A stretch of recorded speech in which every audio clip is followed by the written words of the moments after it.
কি Epstein file স্বাক্ষর করলেন ডোনাল্ড ট্রাম্প? এবার সামনে আসতে চলেছে বিশ্বের সবথেকে বড় যৌন কেলেঙ্কারির ঘটনা। এপস্টাইন ফাইল প্রকাশ্যে ট্রাম্পের ইউটার্ন, তাই এবার বিস্ফোরক নথি আসছে জনসমক্ষে। বিরাট চাপের মুখে ট্রাম্প। এপস্টাইন তদন্তের সব গোপন ফাইল খুলে দেওয়ার নির্দেশ দিলেন ট্রাম্প।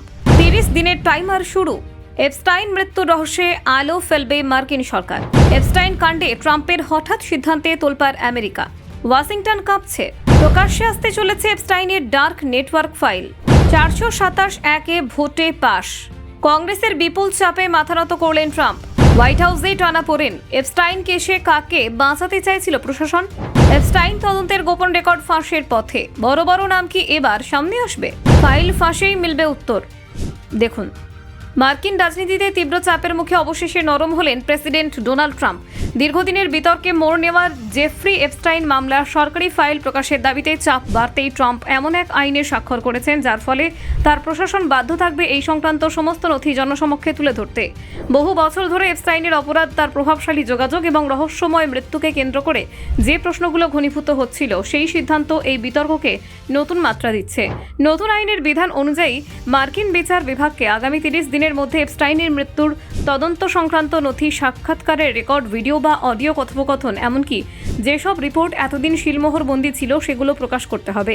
তবে কিছু অংশ ভুক্তভোগীদের সুরক্ষা, ব্যক্তিগত গোপনীয়তা এবং চলমান তদন্তের স্বার্থে রেডাক্ট করা হবে। তাছাড়া কোনো রাজনৈতিক চাপ, ব্যক্তির মর্যাদা বা বিব্রতকর পরিস্থিতির আশঙ্কা দেখিয়ে তথ্য আটকে রাখা যাবে না। এই বিলটি সবচেয়ে বেশি তর্ক বিতর্ক তৈরি করেছিল মার্কিন কংগ্রেসে। অদ্ভুতভাবে একই সারিতে দাঁড়িয়েছিলেন ট্রাম্প বিরোধী রিপাবলিকানরা। ডেমোক্র্যাট নেতা নেত্রীরা এবং ট্রাম্পের পুরনো সমর্থকদের একাংশ তারা দাবি করেন এপস্টাইনের মতো একজন দাগী অপরাধীর মামলায় স্বচ্ছতা প্রতিষ্ঠা করা জরুরি, কারণ তার প্রভাবশালী যোগাযোগের তালিকা বহু রাজনীতিক, ব্যবসায়ী এবং সেলিব্রিটির নাম জড়িয়ে আছে। গত সপ্তাহ পর্যন্ত হোয়াইট হাউস এই বিলের তীব্র বিরোধিতা করেছিল। রিপাবলিকান কংগ্রেসম্যানে লরেন বোয়েবার্টকে ব্যক্তিগতভাবে সিচুয়েশন রুমে ডেকে রাজি করানোর চেষ্টা করা হয়, কিন্তু তিনি দৃঢ় অবস্থান নেন। বিল পাশের জন্য তিনি ভোটই দেবেন। হঠাৎই সপ্তাহান্তে নিজের অবস্থান বদলান ট্রাম্প। সোশ্যাল মিডিয়ায় তিনি উল্লেখ করেন, ডেমোক্র্যাটরা বিষয়টি রাজনৈতিকভাবে ব্যবহার করছে, তাই রিপাবলিকানদেরই স্বচ্ছতার উদ্যোগ নিতে হবে।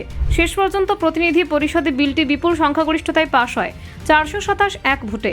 বিরোধিতা করেন মাত্র একজন রিপাবলিকান, ক্লে হিগিন্স। তার আশঙ্কা ছিল তদন্ত চলাকালীন যাদের নাম উঠে এসেছিল কিন্তু পরে যারা নির্দোষ প্রমাণিত হয়েছেন তাদের গোপনীয়তা নষ্ট হতে পারে। তবু সিনেট কোনো বিরোধিতা ছাড়াই এটি অনুমোদন করে। জেফ্রি এপস্টাইনের অপরাধমূলক জীবন এবং নিজের প্রভাবশালী বন্ধুবৃত্ত তার মৃত্যুর পরেও মার্কিন রাজনীতির অন্যতম আলোচিত বিষয়। বিশেষত ট্রাম্পের সঙ্গে এপস্টাইনের পুরনো সামাজিক যোগাযোগ নিয়ে বহু তর্ক বিতর্ক রয়েছে। যদিও ট্রাম্প দাবি করেন 2 দশক আগেই তিনি এপস্টাইন থেকে দূরত্ব বজায় রেখেছিলেন এবং তার অপরাধ নিয়ে কোনো সহানুভূতিও নেই। ব্যুরো রিপোর্ট, অজানার দেশে।